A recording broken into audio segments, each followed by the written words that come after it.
बात करने के लिए लॉगिन करें www.astrotak.com। मित्रों नमस्कार, मैं हूं आपका फ्रेंड कमल नंदलाल और मैं आप सभी दर्शकों का हार्दिक अभिनंदन करता हूं एस्ट्रो तक की खास प्रस्तुति कमल नंदलाल के महा उपाय जो आपके जीवन को सरल, सुगम और सफल बनाए, सिर्फ एस्ट्रो तक पर। तभी तो आपसे कहता हूं कि एस्ट्रो तक को लाइक करें, सब्सक्राइब करें। और कमल नंदलाल तो ये कहता ही है कि शेयर तो बनता है, क्योंकि आपका एक शेयर बहुत बड़ा काम करता है। आपका एक शेयर किसी के जीवन से दुख, दुर्भाग्य और दरिद्रता को मिटाता है, आपके ही कारण, मेरे कारण नहीं, आपके कारण। और आपका एक शेयर आपके जीवन में सुख, समृद्धि और सौभाग्य लेकर आता है, आपके कारण। क्योंकि आप ही वो हैं जो जिनके कारण हम हैं। और आपका एक शेयर एक बहुत बड़े पुण्य का, एक बहुत बड़ी भलाई का काम करेगा। तो भलाई और पुण्य ज़रूर कमाएं, शेयर ज़रूर करें। और ख़ास बात कि अगर आप मेरी सेवाएं लेना चाहते हैं तो सीधा आ जाइए हमारी वेबसाइट astrotak.com पर, मेरे प्रोफाइल पर आकर सर्विस सेलेक्ट कीजिए और वहीं से मुझे सीधा कॉल मिला लीजिए। मुझे आपके कॉल का इंतज़ार रहेगा। तो चलिए अब बढ़ते हैं आगे और बात करेंगे एक बहुत ख़ास विषय पर। इस फल का टोटका देगा निसंतान दंपत्ति को संतान का सुख। देखिए कितना बड़ा दुख होता है एक दंपत्ति के लिए, एक पति पत्नी के लिए संतान ना होना। व्यक्ति कमाता किसके लिए? अपने बच्चों के लिए, अपने घर परिवार के लिए। उसका उद्देश्य क्या होता है? उसका उद्देश्य होता है कि बुढ़ापे में वो अपने पोते पोतियों के साथ, नाते नातियों के साथ खेले। उसका उद्देश्य होता है कि उसके बच्चे पढ़ लिख कर बड़े हों, उन्हें जीवन में सफलता मिले। इसके लिए वो कड़ी मेहनत करता है ना। और उसका उद्देश्य ये होता है कि जब मैं इस संसार को छोड़ करके जाऊं तो मुझे मुखाग्नि देने के लिए मेरी संतान उपस्थित हो। और इसी को ही कहते हैं वंशावली। वंश तभी चलता है जब हम संतान की उत्पत्ति कर सकें। और ये तो खुद भगवान ने ये सृष्टि बनाई है। और मैथुनी सृष्टि जो है उसे बनाने का जो कार्यक्रम है वो ब्रह्मदेव ने शुरू किया है। और ऐसा ही एक विशेष मौका है, उसे कहते हैं ऋषि पंचमी, जिस पर संतान दंपत्ति को संतान का सुख मिल सकता है। इस बारे में जानते हैं। भाद्रपद महीने के शुक्ल पक्ष की पंचमी तिथि को शास्त्रों के अनुसार ऋषि पंचमी का पर्व मनाया जाता है।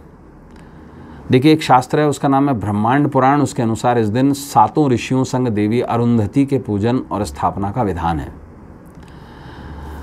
अब ये 7 ऋषि वो हैं जिन्हें अलग अलग धर्म अलग अलग नामों से जानते हैं। आप एक स्टोरी पढ़िएगा 7 कमांडमेंट्स, है ना। और ये भी पढ़िएगा द 7 ग्रेट सेजेस। बुद्ध लोग भी मानते हैं, क्रिश्चियंस भी मानते हैं, इस्लाम में भी 7 महानुभवों का वर्णन है। 7 बड़ा मैजिकल नंबर है और हर धर्म में इसका उल्लेख है। सप्तऋषियों, और इनको देख सकते हैं आप, 7 ऋषियों को आकाश में दिखाई देते हैं। ये तारे हैं, ये तारामंडल है राधर। और उसमें से एक तारा तो बहुत साफ दिखाई देता है। एक का नाम है वशिष्ठ और दूसरे का नाम है अरुंधति। अरुंधति देवी का नाम है। शास्त्र कहता है कि सप्तऋषियों व अरुंधति के पूजन से धन धान्य, समृद्धि, संतान की प्राप्ति, सुख शांति की प्राप्ति होती है। ऋषि पंचमी का पर्व रक्षा सूत्र के रूप में भी मनाया जाता है। विष्णु पुराण इस बारे में कहती है कि इस मनवंतर जो अभी चल रहा है, इसके सप्तऋषि हैं कश्यप, अत्रि, भारद्वाज, विश्वामित्र, गौतम, जमदाग्नि और वशिष्ठ। शास्त्रों ने ये कहा है कि ब्रह्मा ने ऋषि पंचमी को पाप मुक्ति का मार्ग कहा है। अब पाप मुक्ति कैसे? देखिए सबसे बड़ा पाप क्या है? जीव हत्या, है ना। अब ये जीव हत्या हम जानबूझ के तो करते नहीं हैं, लेकिन हमारे ही शरीर में पैदा हुए जीव मरते हैं। कैसे मरते हैं ये समझा देता हूँ। हर महीने एक महिला मासिक धर्म में एक जीव का विनाश हो जाता है उसके द्वारा। ये प्रकृति है। और यही एक कारण है कि उस जीव की मृत्यु होती है। इस कारण ही महिलाएं मंदिर या पूजा पाठ नहीं कर पाती हैं। जिस प्रकार से पुरुष काम क्रीड़ा के बाद में जब उसके शुक्राणुओं का डिस्चार्ज होता है तब उनमें से शुक्राणुओं की डेथ हो जाती है।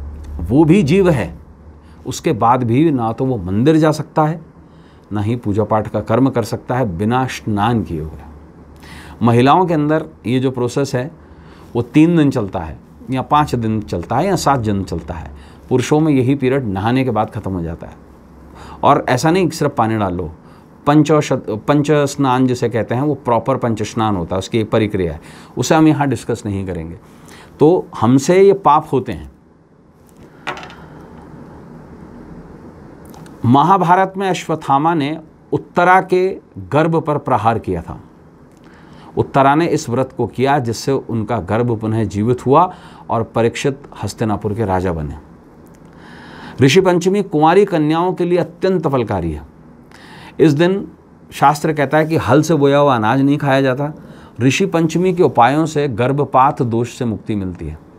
आजकल देखिए क्या हो गया है कि लोगों के पास थोड़ा धर्म से हटकर बहुत सारी चीज़ें हैं, तो गर्भपात भी यूजुअली कुछ महिला अपने पति के कंसर्न से या और कंसर्न से करवा लेती हैं, लेकिन इससे जीव हत्या का पाप लगता है। संतान की प्राप्ति होती है इसके विशेष उपायों से, और दुर्गति व्यक्ति की दूर होती है, क्योंकि जब संतान होगी उसको तभी उसको गति मिलेगी। क्या करें आप? विशेष उपाय क्या है? देखिए, 7 नारियल ले लीजिए।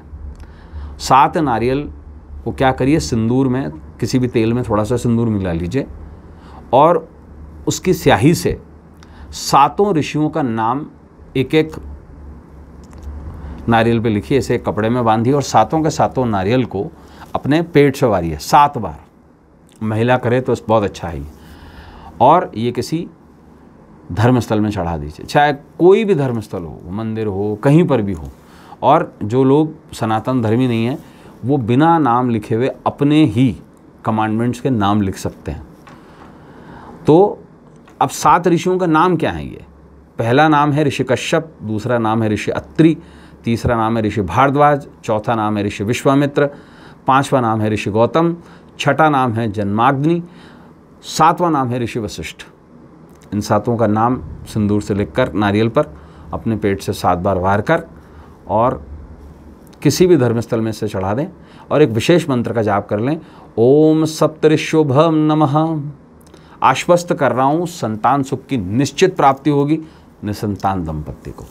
तो मित्रों, आज के लिए बस इतना ही। कल आपसे फिर मुलाकात होगी, तब तक देखते रहें श्रोतक और अपने मित्र कमल नंद लाल को इस उम्मीद के साथ इजाज़त दीजिए कि हम सभी का आने वाला कल जो है सुखद हो, सुंदर हो, स्वर्णिम हो। इजाज़त दीजिए।